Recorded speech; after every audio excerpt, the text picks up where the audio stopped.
I'm Teresa Carraggio, and this is Third Paradigm. My topic today is 2025, a year of collaboration and cultural inappropriation. I'd like to thank Maria Sangiorgi for the phrase moving the matrix. Maria lives in Australia and was one of my very first listeners.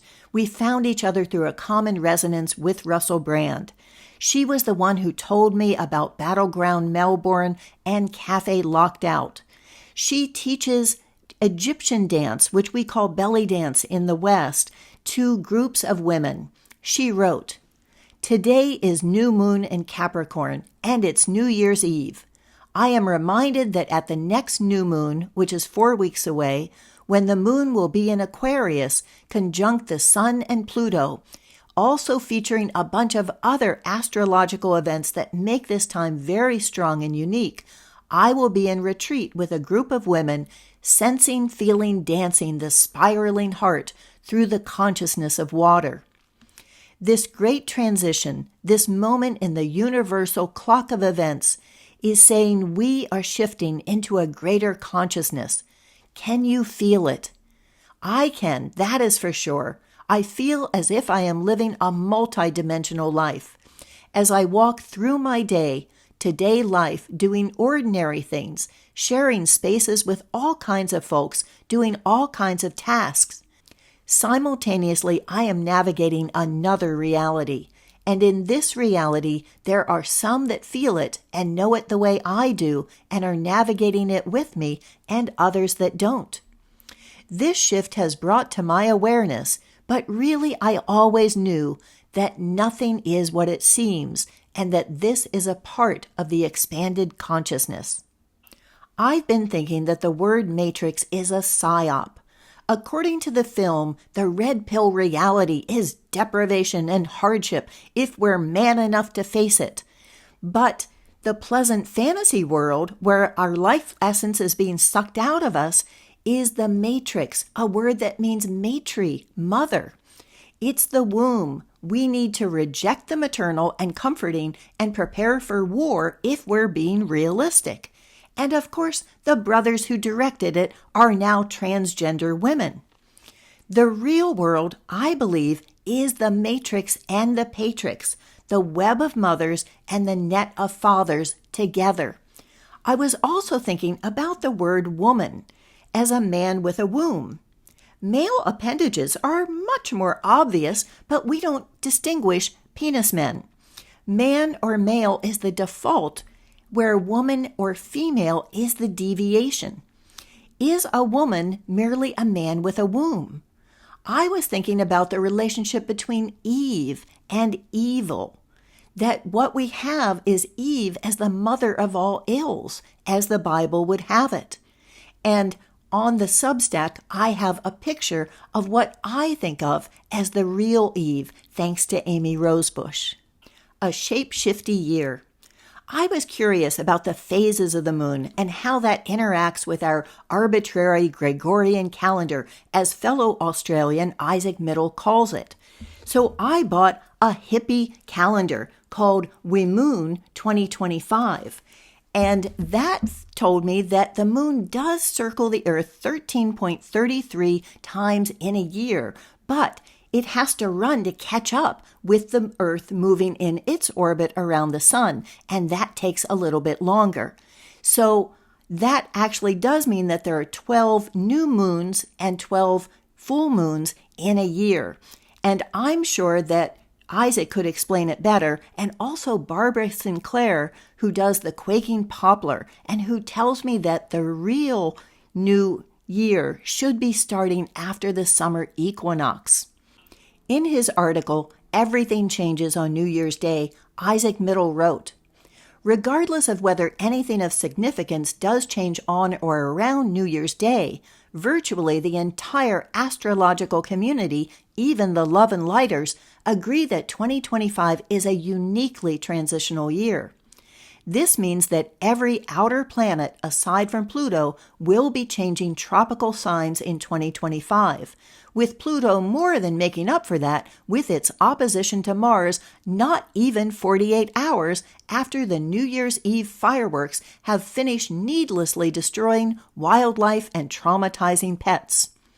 So I complimented Isaac on his drum rendition of Nothing Changes on New Year's Day by the smug globalist prick Bono, as he calls him, and then I commented, I realized when looking something up that MAGA, the Egyptian crocodile demon deity, is the son of Set, possibly with a goddess he raped.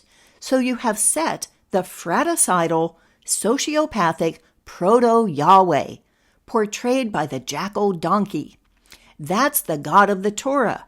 He spawns MAGA, the Jack the Ripper god in a crocodile suit. The second Messiah with a wide crazy grin and lots of teeth. That's the new POTUS. And then I have a really excellent 3D Illuminati floor with a crocodile in a suit with furry walls and a befuddled Mary, thanks to Amy Rosebush. Isaac replied, Is there a word that has more occult significance wrapped in it than MAGA? If the stars are accurate, the cult of Set is building up to a ritualistic climax for eclipse season in March, so one can only imagine what might be summoned up over the next few months. With another Aussie, Julia Schoolafish, I've been playing a game of I'll show you mine if you show me yours. I'm talking knitting projects, of course. What did you think? And so this is my one and only claim to fame. This was my first project, and I don't like to start small. When I started sewing, the first thing I made was a silk suit, so I'll model that another time. Your cult, my cult, or occult? Cult is a word that has been much on my mind. I woke up thinking that culture is really your cult transposed. And then Kathleen Devaney posted, the cult in our culture is showing. She writes, I suspect 2025 will be all about big messes and the opportunities that come with massive transformation. And one might despair for a while, but there won't be time for protracted emotional releases.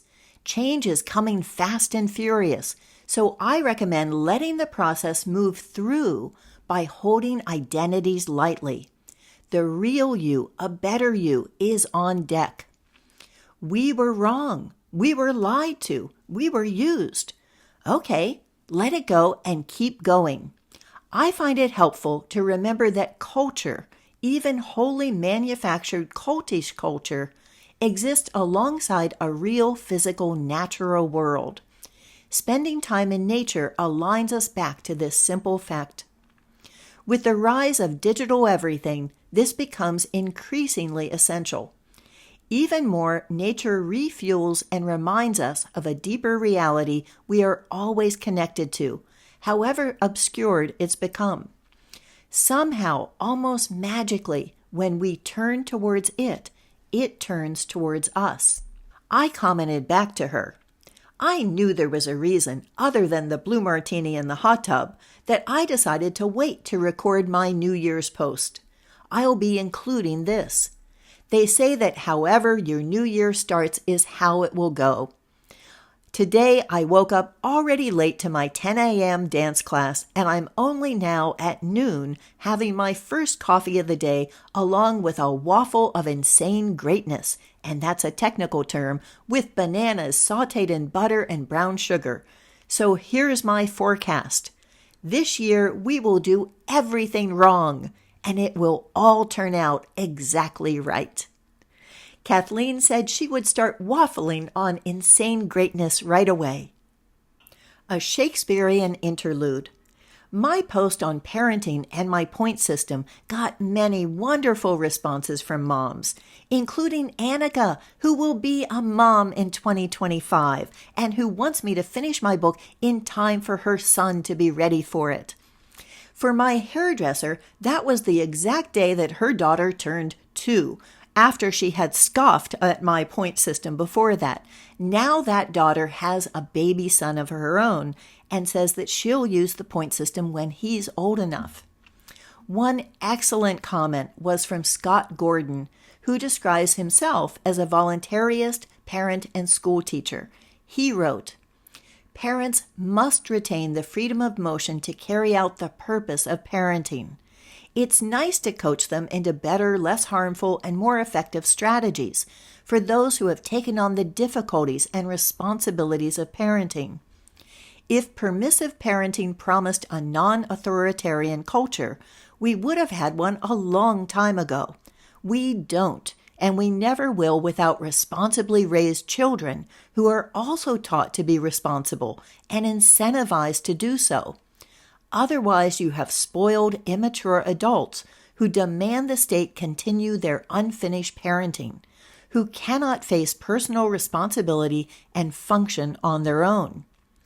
The fact is, no matter how old you are, and especially true of adults, autonomy and independence has to be earned and asserted. And the main obstacle to this is the exertion of government authority and authority knows best programming, which comes about after such overly permissive parenting has failed.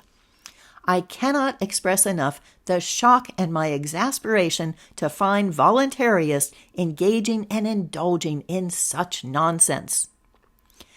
So another surprising discovery was that the fourth silent member of that forum posted on the original article by Everything Voluntary Jack that he would no longer be attending if the person who was so arrogant, obnoxious, and rude, in his words, to me was invited back.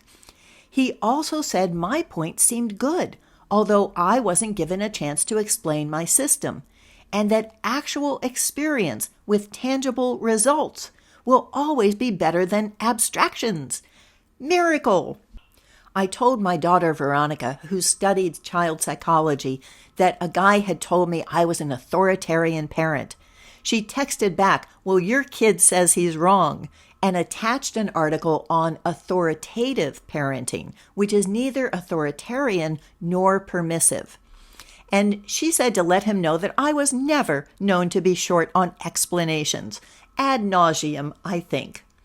But some of the most insightful responses were from other moms, like Blaze Nathan, who wrote, "We have an enormous amount of work to do, but handing over children's well-being to any government organization is treason against our children. They are ours to love, to cherish, to teach and guide as best we can, to keep them safe and imbue them with values that will take them through their lives and enable them to be successful in love, in career, in community. No government can give that to our children." And Heather B. added, "In his paradigm, children are already capable of being adults, but they aren't. Hell, even adults are incapable of it sometimes. Humans have long learning and growing periods before they are ready to be kicked out of the nest. We're not like birds. Good luck, kid. Now fly. We're more like elephants who stay with their parents for 16 years before leaving and often stay in the same herd. Children can be adults when they are adults. Before that, they need nurturing and guidance. Just my 2 cents.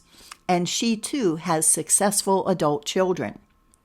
And Slow Walker, whose thumbnail is a tortoise, said, "If the goal is to raise children to be capable, confident, conscientious individuals who are able to exercise self-determination in their lives, it seems counterproductive to me to act as if we're all just automatically born that way." And in our discussion about my point system and the difference between boys and girls, she sent this fabulous sonnet that she wrote. "Two brothers lacking any dignity, in the living room where we lay our scene, from sheer boredom break to new mutiny, where glitter glue makes everything unclean. Both clad in armor, forged from beanbag chairs, with battle cries of utter nonsense words, they charge, the static crazy in their hair, and fall upon the ground like little birds. These vessels of kinetic energy, stopping for nothing but hunger and snow, battle endlessly without enmity, as if they were living a cartoon show. Though I cannot with patient ears attend, when a beanbag tears, with needle and thread I'll mend. Cultural appropriation. Nothing says New Year's Day like a meme fest. And so for these, I really recommend going to the Substack so that you can see them in context, but I'll do my best.